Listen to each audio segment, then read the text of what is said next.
Hello. Last class में हम लोगों ने गैसेस स्टेट का केटीजी वाला टॉपिक डील किया था, काइनेटिक थ्योरी ऑफ गैसेस। वहाँ हमने देखे थे पोस्टुलेट्स क्या होते हैं, क्या क्या असम्पशंस थे, उसके नोट्स बनाए थे। और वहाँ पे थी 3 velocity, RMS, average, most probable speed. उसके बारे में ही देखते हैं। क्या फॉर्मूला क्या था आरएमएस का? √3 RT/m, m मतलब मॉलिकुलर वेट। एवरेज कैसे याद किया था? यहाँ पे ए टर्म है तो नीचे भी ए जैसा दिखेगा, ए मतलब पाई। आर टी सब में कॉमन है, नीचे पाई है यानी 3.14। ये ज़्यादा है तो ऊपर वाला टर्म भी क्या होना चाहिए हमें? ज़्यादा, तभी उसको डिवाइड करने से उसके बराबर ला पाएंगे। मोस्ट प्रोबेबल में 2 RT/m। ये वाली वैल्यू हमें तीनों याद रखनी है। आरएमएस में से क्या किया था? नाम क्या था? Root mean square. जितनी भी वेलोसिटीज़ थी पहले क्या किया था? सारी वेलोसिटीज़ का स्क्वायर करके मीन निकाला था, फिर उसका root. RMS square mean then root. Average वाला पार्ट तो बहुत ही कॉमन है, जितने भी वेलोसिटी है सबको ऐड कर देंगे। 4 वेलोसिटी है तो चारों को ऐड करके डिवाइडेड बाय 4, ऐसे n टाइम्स है सबको ऐड करके डिवाइडेड बाय n कर रहे थे।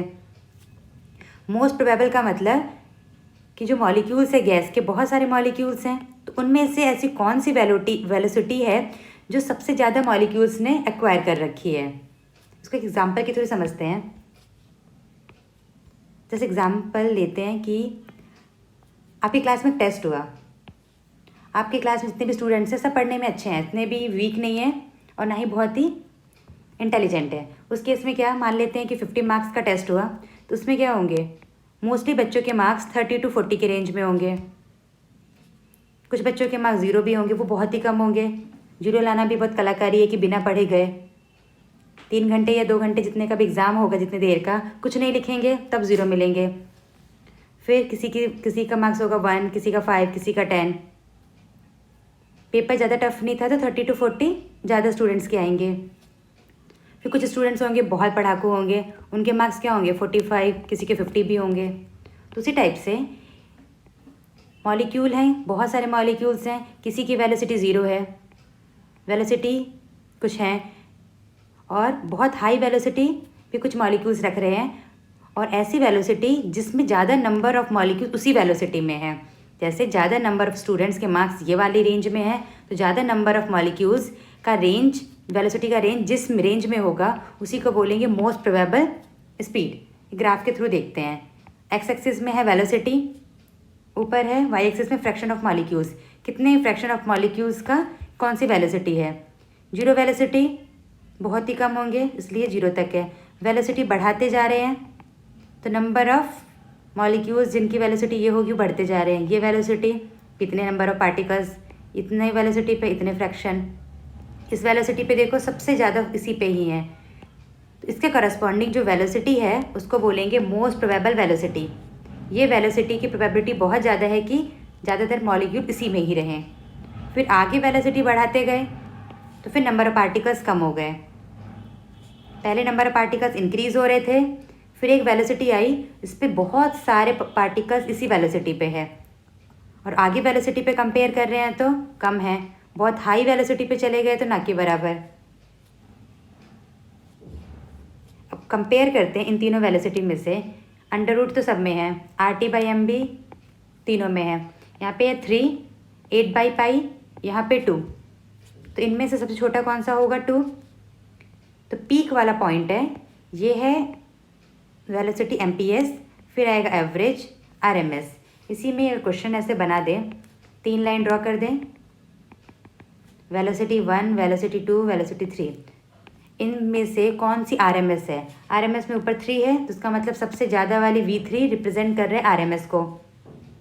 पीक वाला पार्ट मोस्ट प्रोबेबल, इन दोनों के बीच में होगा, वो क्या होगा? एवरेज। रीड कर लेते हैं, जो ऊपर डिस्कस किया है वही है। Fraction of molecules increases with the increase velocity. शुरू में जब वेलोसिटी इंक्रीज कर रहे थे तो ग्राफ ऊपर जा रहा था, इंक्रीज हुआ, रीच द मैक्सिमम तक पहुंच के फिर ग्राफ क्या हुआ? 0 तक आता जा रहा है। सेकेंड पॉइंट इसी का ही, fraction of molecules with low end to high, मतलब बहुत कम और बहुत ज़्यादा वेलोसिटी रखने वाले पार्टिकल्स बहुत ही कम हैं। जैसे एग्जाम्पल, वो वाला एग्जाम्पल हम लिए थे, बहुत ही कम मार्क्स लाना और बहुत ही हाईएस्ट मार्क्स लाना, वैसे स्टूडेंट्स बहुत ही कम होंगे, सब लोग एवरेज में मार्क्स लाएंगे। तो ज़्यादा वेलोसिटी और कम वेलोसिटी वाले पार्टिकल्स भी बहुत ही कम है। मोस्ट प्रोबेबल वेलोसिटी का मतलब ऐसी वेलोसिटी जिसमें number of molecules, number of particles of the gas उसी वो वेलोसिटी एक्वायर कर रहे हैं किसी भी गिवन टेम्परेचर पे। मोस्ट का नाम से ही लग रहा है सबसे ज़्यादा प्रोबेबिलिटी है उसी वेलोसिटी को एक्वायर करने की। एमपीएस का फॉर्मूला था √2RT/m। R universal gas constant है, टी टेम्परेचर केल्विन में लेना है, एम मॉलिकुलर वेट है। MPS increases with increase in time और टेम्परेचर। ऊपर है टेम्परेचर बढ़ाएंगे तो वेलोसिटी इंक्रीज होगी। एक बार ग्राफ में देखते हैं, ये दो ग्राफ है, एक येलो एक ऑरेंज से बना है, एक ब्लू से बना है। हाईएस्ट पॉइंट ये होगा इसका एमपीएस, इसका पीक पॉइंट एमपीएस 1, एमपीएस 2। कौन ज़्यादा है? 2 वाला। तो टेम्परेचर बढ़ाने से इंक्रीज़ होगा। तो कंपेयर करें T1 एंड T2 में से ऑरेंज एंड ब्लू, कौन सा ज़्यादा होगा temperature? T2 is greater than T1। सारी वेलोसिटी टेम्परेचर पर डिपेंड कर रही है, प्रोपोर्शनल। टेम्परेचर इंक्रीज़ करने से तीनों ही इंक्रीज़ होगी। पर पीक वाला पार्ट एमपीएस है तो उस पर ज़्यादा फोकस किया है। द एंटायर डिस्ट्रीब्यूशन कर्व, पूरा डिस्ट्रीब्यूशन कर्व थोड़ा राइट में शिफ्ट हो जाएगा क्योंकि वेलोसिटी बढ़ेगी, सबकी वेलोसिटी बढ़ेगी।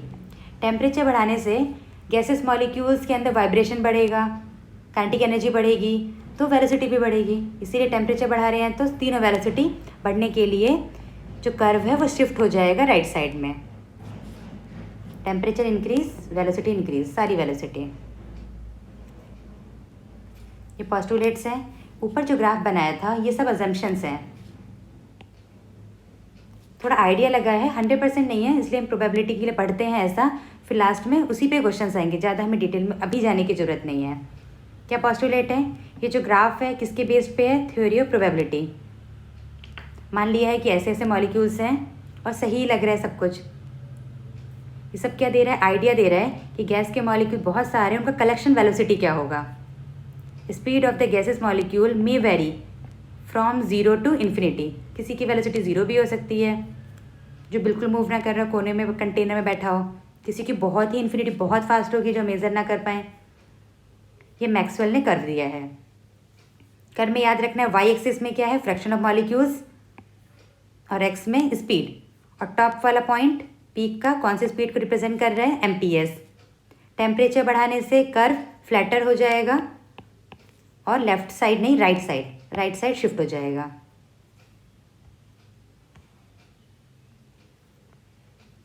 ये जो कर्व है इसके बारे में और देख लेते हैं। इस कर्व का जो एरिया क्या डिनोट करेगा? Fraction of molecules having speed between 0 to infinity. Curve कहाँ से? 0 से इन्फिनिटी तक। तो पूरा जो एरिया लेंगे वो बताएगा कितने फ्रैक्शन ऑफ मॉलिक्यूल्स हैं जिनकी स्पीड 0 से इन्फिनिटी है। अगर इसी पार्ट को पूरा एरिया ना लेके मैं इस पार्ट का एरिया लूँ 0 से लेके U1, तो 0 से लेके U1 क्या बताएगा? ऐसे फ्रैक्शन ऑफ मॉलिक्यूल्स जिनका स्पीड 0 से लेके U1 तक है। तो एरिया T1 के लिए लूँगी तो ये पूरा एरिया आएगा, T2 के लिए लूँगी तो ये वाला एरिया। तो किस में एरिया ज़्यादा है? T1 वाले में एरिया ज़्यादा है। तो कम टेम्परेचर पे कम वेलोसिटी वाले पार्टिकल्स ज़्यादा होंगे। देखो ये T1 है और ये वाला पार्ट T2,